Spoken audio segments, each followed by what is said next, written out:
documentos que você vai ver agora, classificados como ultra-secretos, fazem parte de uma apresentação para o público interno da Agência de Segurança Nacional dos Estados Unidos. Um código indica isso. Eles mostram a presidente do Brasil, Dilma Rousseff, e o que seriam seus principais assessores como alvo direto de espionagem da NSA. O jornalista Glenn Greenwald, coautor desta reportagem, foi quem recebeu os papéis das mãos de Edward Snowden, o ex-analista da NSA, que deixou os Estados Unidos levando documentos da agência com a intenção de divulgar o sistema de espionagem americano no mundo. Quando foi que você recebeu esse documento do Edward Snowden? Foi na primeira semana, de junho, quando eu estive com ele na Hong Kong. Ele me deu esses documentos com todos os outros documentos no pacote original. O pacote tinha milhares de documentos secretos. Glenn analisou esses papéis com Snowden durante uma semana em Hong Kong. Pouco depois, Snowden fugiu para a Rússia, onde passou 38 dias na área de trânsito do aeroporto de Moscou até ter seu pedido de asilo aceito no país. Durante a produção desta reportagem, conversamos com Snowden por um programa de bate-papo protegido contra espionagem. Escondido em algum ponto do território russo, ele disse que, por exigência do governo local, não pode comentar o conteúdo dos papéis, mas diz que acompanha a repercussão que os documentos estão tendo pelo mundo, inclusive no Brasil. Como é que a gente pode avaliar o documento e saber se esse projeto foram operações que foram consumadas e não apenas projetos? Foi muito claro com os documentos que eles já fez essa espionagem, porque eles não estão discutindo isso só como alguma coisa que eles estão planejando. Eles estão festejando o sucesso da espionagem. Os documentos obtidos com exclusividade pelo Fantástico mostram que foi feita espionagem de comunicações da presidente Dilma com seus principais assessores, indicados por esses pontos. Também é espionada a comunicação dos assessores entre eles e com terceiros. A apresentação secreta se chama Filtragem Inteligente de Dados, Estudo de Caso, México e Brasil. Segundo a apresentação, o programa possibilita encontrar sempre que quiser uma agulha no palheiro. O palheiro, no caso, é o volume imenso de informações a que a espionagem americana tem acesso todos os dias, interceptando comunicações das redes de telefone e internet e dos servidores de e-mail e redes sociais. A agulha é quem eles escolherem. No documento de junho de 2012, são dois alvos. O presidente do México, Enrique Peña Nieto, então candidato líder nas pesquisas para a presidência, e a presidente do Brasil, Dilma Rousseff. Funciona assim. Selecionado o alvo, são monitorados os números de telefone, os e-mails e o IP, a identificação do computador.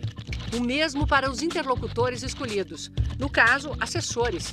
O que eles chamam de um pulo é toda a comunicação entre o alvo e os assessores. Um pulo e meio quando os assessores conversam entre eles. E 2 pulos quando eles conversam com outras pessoas. Para espionar o então candidato mexicano Peña Nieto, o S2C, o Serviço de Segurança Internacional da NSA para a América Latina, fez uma ação intensiva.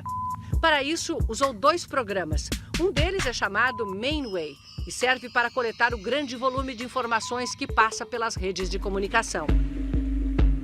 As mensagens de texto por telefone do candidato também foram interceptadas, usando o programa Association, que pega as informações que circulam nas redes sociais. Daí as mensagens vão para outro filtro, o Dishfire, que busca por determinadas palavras-chave. Aqui, sob o título Mensagens Interessantes, a prova de que o conteúdo das mensagens foi acessado. 2 trechos são citados.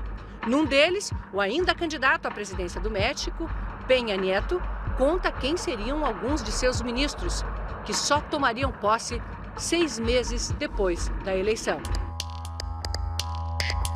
Na sequência, vem a explicação de como foi feita a espionagem da presidente Dilma.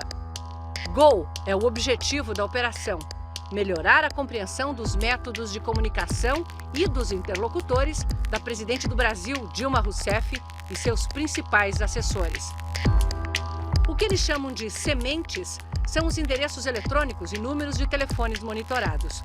Um dos programas usados pela NSA é chamado de DNI Selectors, que, segundo outro documento vazado por Snowden, captura tudo que o usuário faz na internet, incluindo conteúdo de e-mails e sites visitados. O gráfico seguinte mostra toda a rede de comunicações da presidente com seus assessores. Cada bolinha representa uma pessoa, mas a imagem ampliada mostra que legendas ou nomes de quem teve a comunicação interceptada foram apagados para a apresentação. No documento não há exemplos de mensagens ou ligações entre a presidente Dilma e seus ministros, como aconteceu quando o agora presidente do México foi mencionado. Mas na última página, o documento diz que o método de espionagem usado é uma filtragem simples e eficiente que permite obter dados que não são disponíveis de outra forma e que pode ser repetido. Se pode ser repetido, tudo indica que foi levado a cabo. E mais, conclui dizendo que a união de dois setores da NSA teve sucesso contra alvos de alto escalão, Brasil e México. Alvos importantes que sabem do perigo de espionagem e protegem sua comunicação. Novamente, se houve sucesso, é porque foram exemplos reais. Em julho, uma reportagem do jornal O Globo, mostrada também aqui no Fantástico, revelou, com documentos vazados por Snowden, que os Estados Unidos interceptam milhões de comunicações de brasileiros. Na época, o embaixador dos Estados Unidos no Brasil, Thomas Shannon, negou que o conteúdo das ligações e dos e-mails de cidadãos brasileiros estivesse sendo espionado. Admitiu apenas que a NSA acessa os chamados metadados, que é o total de conexões que passam pelo Brasil. Não está claro se a interceptação das ligações da presidente Dilma foi feita apenas com acesso às redes de comunicação ou se houve participação de espiões em território brasileiro.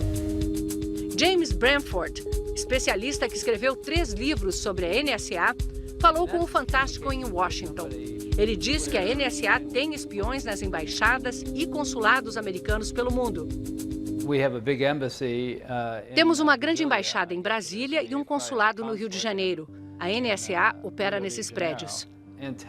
Antenas nas embaixadas podem interceptar sinais de micro-ondas e telefones celulares, disse Bramford.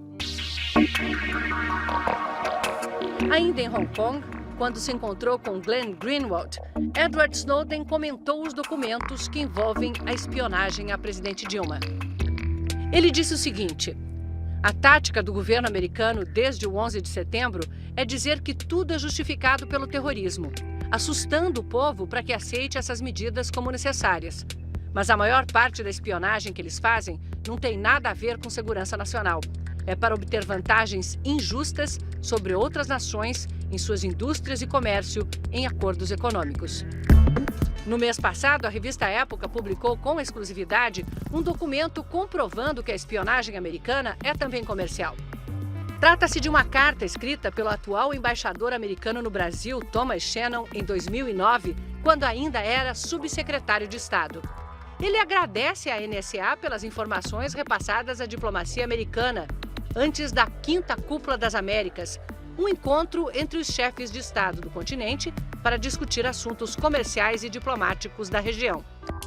Na carta, Thomas Shannon escreveu: mais de 100 relatórios que recebemos da agência nos deram uma compreensão profunda dos planos e intenções dos outros participantes da cúpula e permitiram que nossos diplomatas estivessem bem preparados para aconselhar o presidente Obama em como lidar com questões controversas.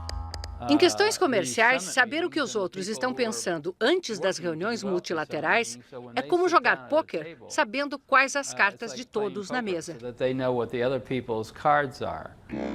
Outro documento obtido com exclusividade pelo Fantástico diz que uma divisão inteira da NSA é dedicada à política internacional e atividades comerciais, com um setor encarregado de países da Europa Ocidental, além do Japão, México e Brasil. Um terceiro documento ultra-secreto enumera os desafios geopolíticos dos Estados Unidos para os anos de 2014 a 2019.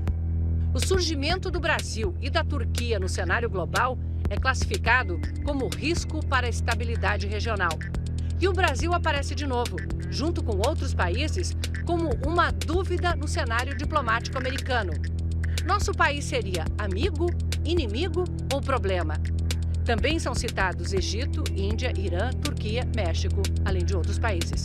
Quando o país fica mais independente, mais forte, como o Brasil está, competindo com os Estados Unidos, empresas americanas, e por causa disso o governo americano está pensando diferente sobre o Brasil. Por que Edward Snowden torna públicos esses documentos? E Kerry me disse, olha, eu acho que a privacidade do norte-americano são muito importante. Mas também eu acho que a privacidade dos estrangeiros, das pessoas na América Latina, os brasileiros, estão muito importante também, igual com importância. E eu não quero proteger a privacidade do norte-americano, tá? Eu quero proteger a privacidade de todas as pessoas. Esta semana, o jornal Washington Post publicou o orçamento secreto dos serviços de espionagem americanos, o equivalente a 126 bilhões de reais. He's disappeared.